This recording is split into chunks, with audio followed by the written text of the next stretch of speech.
అయితే మిత్రుడు ఒక ఆయన ఒకరు కామెంట్ పెట్టారు కింద, అన్న ఇంటర్నేషనల్ మ్యాటర్స్ని మీ లోకల్ పాలిటిక్స్కి రిలేటెడ్ చేయొద్దు, వారంటే యూట్యూబ్లో వీడియోలు చేసినంత ఈజీ కాదు అని చెప్పేసి ఒక మిత్రుడు కామెంట్ పెట్టిండు. ఆ మిత్రుడికి నేను సమాధానం చెప్తా. వారంటే రాజకీయాల్లో ఓట్ల కోసము, రాజకీయాల్లో దానికోసము లంగా ముచ్చట్లు అబద్ధాలు చెప్పినంత ఈజీ కూడా కాదు మిత్రులా.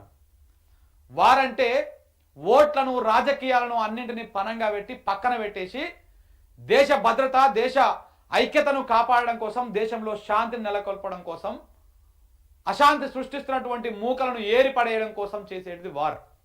ఆ వార్ చేయడంలో ఇవన్నీ కల్పించడంలో మోడీ ఫెయిల్ అయ్యిండు. అది రాజకీయంగా ఉపయోగపడదా అని చూసుకొని అడుగులేస్తా ఉన్నారు వీళ్ళు. మనం యూట్యూబ్లో మాట్లాడడం కాదు, నువ్వు యూట్యూబ్లో మాట్లాడుతుంటే కింద కామెంట్ కొట్టినంత ఈజీ కూడా ఏం కాదు. వారంటే అందరూ మాట్లాడేటోళ్ళే, కింద కామెంట్ కొట్టేది కూడా నువ్వు కూడా అదే కోవకు వస్తావు మిత్రమా, నీకు అర్థమైతలేదు. కామెంట్ కొట్టే నువ్వు అదే కోవకు వస్తావు.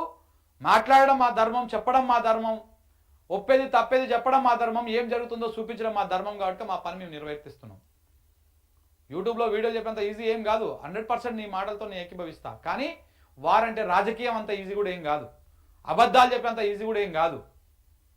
వారంటే ప్రజలను ప్రతిసారి మభ్యపెట్టాలనుకుంటే అది ఒక యోధుడికి, ఒక వీరుడికి, ఒక రాజుకు, ఒక పాలకుడికి ఉండేటువంటి లక్షణం కాదు. అది ప్రతిసారి అబద్ధాలు చెప్పి, ప్రతిసారి ముసలి కన్నీరు గార్చి, ప్రతిసారి ఏదో ఎమోషనల్గా ప్రజలను ఒక మతం పేరు చెప్పి, ఒక కులం పేరు చెప్పి రాజకీయాలకు వాడుకొని ఓటు బ్యాంకుగా మార్చుకొని చేద్దామనేటువంటిది ప్రతిసారి వర్కౌట్ కాదు. అది కూడా వారు కాదు, అది దొంగ రాజకీయం, అది కుట్ర రాజకీయం.